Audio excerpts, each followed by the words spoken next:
Aloha, my name is Mark Titus. And I am Tate Frazier. Together we are Titus and Tate. We came to this island of Maui with one objective, Tate. That objective was to take it. We said we are going to take Maui. That is what we've done. We have the Wayne Duke Trophy right here. We have our victory cigars. The great thing about being a media member, Tate, is it doesn't matter who wins. We always win. Yeah, of course. You and I always win. Yeah, at the end of the day, we get to just go to the games, hang out, and somehow we have the trophy, and somehow we're on the roof. We don't know. We took it. Maybe we stole it. We don't know if we're going to be locked up here. Titus I and will Tate be take sunburned. Maui. Yeah, I will be sunburned we take the trophy. in minutes. So please. We are standing on top of the Lahaina Civic Center where we just witnessed one of the greatest Maui Invitational championship games of all time. All time. The first Maui Invitational overtime title game since the last one. I saw that stat. That was a good stat. That's a great stat. Great stat since the last time it ever happened.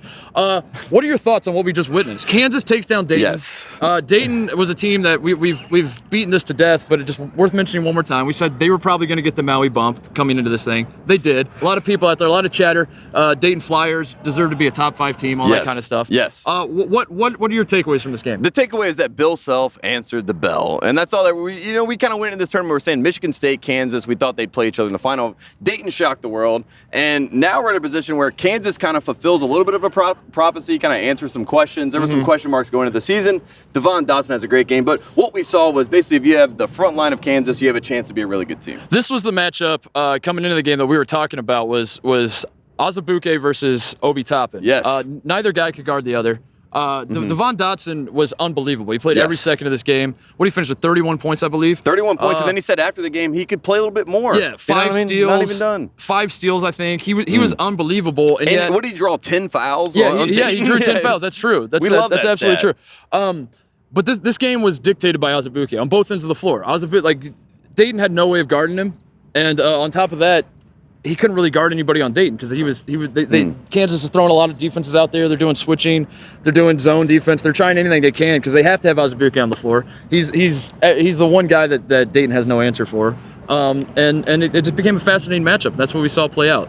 What we learned in this game, right, is that basically Dayton, they can take the body blows, right? They continue to fight back. And in this game, they were up, 8 points with 8 minutes left, something like that? They were. And Kansas makes a nice little run in. Even Bill Self in the presser after the game says, I felt like we were on our heels for the first 32 minutes of the game. Last 8 minutes, they kind of, got things together a little bit. And then, of course, big shot from Jalen at the top of the key, gets into overtime. The spread was 4.5 on this game. If Jalen does not make that shot and you bet on Dayton, you're a winner. We go to overtime, they end up losing by 6. You're no longer a winner. But at the end of the day, we're all winners because we're in Maui. Look at this backdrop. Look at this trophy. Look at what we just got to experience. Look at this moment. You know what I mean? We're not even in suits anymore. We just completely we're full Maui now. It was this is Maui took us. And I think that's the attitude we're trying to portray here is that there are a lot of early season tournaments that are going on right now. There's a lot of stuff. R.I.P. the Great Alaskan Shootout. Yeah, right. Yeah. R.I.P. Let's ash our cigars for that one.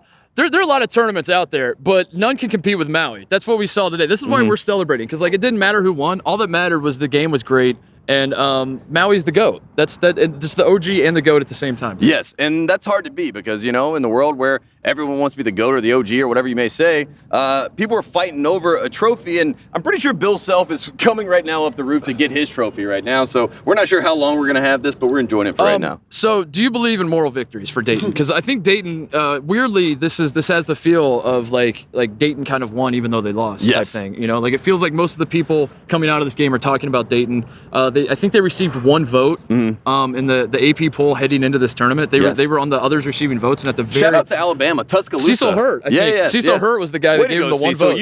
You knew. Yeah, take a victory lap. Cecil. Best Cecil in Alabama since Cecil Newton. They get 1 vote, and now they're the talk of the town. Everyone is talking about Dayton. Should they be top 5? Where should they place? Do you believe in moral victories in that regard? Like if you're Anthony Grant and the boys, are you like we did it, or are you like man we were up 8 with 8 to play and we lost? I think if you're Anthony Grant and you've been in these kind of moments before, you know what Kansas is, the program that they are. You say to your team today, boys, we could have won this. We know we could have won this. We could have played better. That turnover that Dotson had late in the game in overtime, Jalen has a bunny that he misses. He does, yeah. And you can't say anything because, again, he made the 3 to get him to overtime. Anyway, but they had their moments. And I think if you're Mike Sell missed a few free throws down the stretch. It's tough, but you know. And if you're in the tournament, right, you've had this moment, you've seen a game kind of slip away because, like Bill Self said, they were the best team for the first 32 minutes of the game. Bill Self did say that. He did say that. And when you're Dayton and you hear that and you watch the tape, you're going to be proud of what you did, but you're also going to have a little bit of, you're going to be fired up a little bit. Yeah. This is something you can use moving forward. It's a process. We're 6 games into the season for Dayton, I think, maybe 7.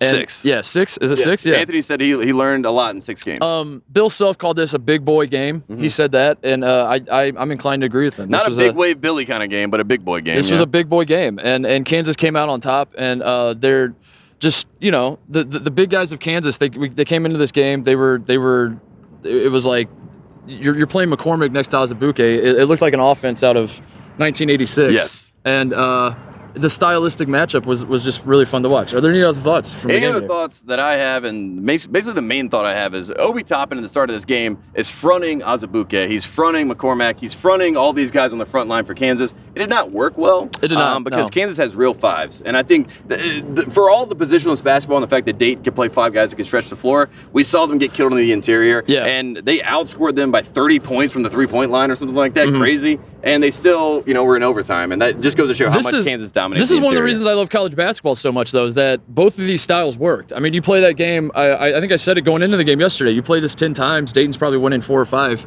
And there's you're not coming away from this game saying that's the style that works in college basketball, because all styles work. You just have to play it well. And both of these teams play it well. And it was really, really fun to watch. Obi Toppin. What's crazy about him? He is the breakout star of this tournament. He is if you're asking me, he's the National Player of the Year favorite right now. Felt like he had a quiet game.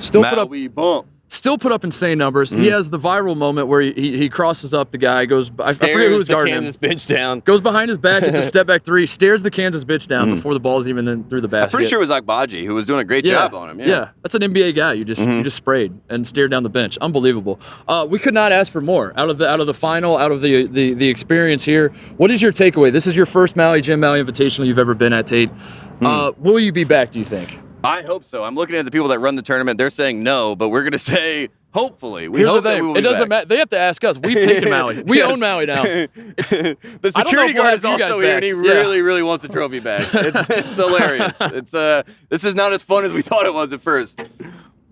Hold it tight. This was everything I imagined it to be in my dreams. The scenery is unbelievable. You can't beat this. The ocean, the mountains. There's mountains right over there. The Lahaina Civic Center. The fans. We should talk about the fans. We've been praising the Dayton fans this entire week. Just how proactive they are. We made that distinction. We don't mean to rip on Kansas fans. You guys made a ton of noise today. Obviously, Kansas fans travel well. It was really cool. But the Dayton fans will cheer when there's nothing to cheer about. When they cheered after the game. When Dayton lost the game by 6, the Kansas fans were clapping because, we won the tournament. We expect to win the tournament. The Dayton fans were cheering because they love their team and they love being in that moment. And you could tell after the game that Anthony Grant they're still dapping each other up. There was no heads down. We learned that coaches don't like to lose, and things may change with the attitude and body language. It did not today. Speaking of the press conference, I do remember Obi Toppin was asked about that moment when he turned and looked at the Kansas bench, and they're like, "Well, what was going through your mind? What'd you say to them? All that." He was laughing the entire time he was answering, and he was giving Anthony Grant side-eye, like. Basically, Coach said, I'm not supposed to say anything, so I'm not going to say anything. Coach loved it, but he was like, don't tell him what you said. Keep it to yourself. It was very, very fascinating. I really enjoyed that. Parting thoughts here from Maui. Parting thoughts. Do you think, we talked about the Maui bump, obviously. Do you think Kansas is the #1 team in the country? Because we keep talking about, why not? Why not? Let it be Kansas. I think you look back. A top 5 team. The one team the problem is the one team they lost to is Duke, who just got worked by Stephen F. Austin. I don't know if you guys saw that. It's true. It's true. Oh, wow. Interesting. So that's a problem. But if you watch that game when they played Duke, they were clearly better than Duke. They just kept shooting themselves in the foot and turning the ball over. And Dotson had a rough night. He just kind of was trying to do too much. It feels like Kansas has they're a different team now. Yeah, they're different. It's the Maui. Give Kansas the Maui bump. Give Dayton the Maui bump. We're giving ourselves the Maui bump. We have the Wayne Duke Trophy. We're on top of Lahaina Civic Center. We own Maui. We did it. It's ours. If we say bump one more time, the security guard is definitely going to tackle us. We are signing off from Maui. This has been an excellent Maui Invitational. We love you all. Thank you for tuning in all week. Thank you to the fine people of Maui Gym, Tommy Bahama, all the other sponsors. People that helped us make this possible. We still don't know how we're here. I'm contractually obligated to mention. Oh, you know I love who you these are. Sunglasses. Thank you to Wayne Duke. Thank you to the fine people of Maui. Thank you to the world, we did it, Tate. We took Maui.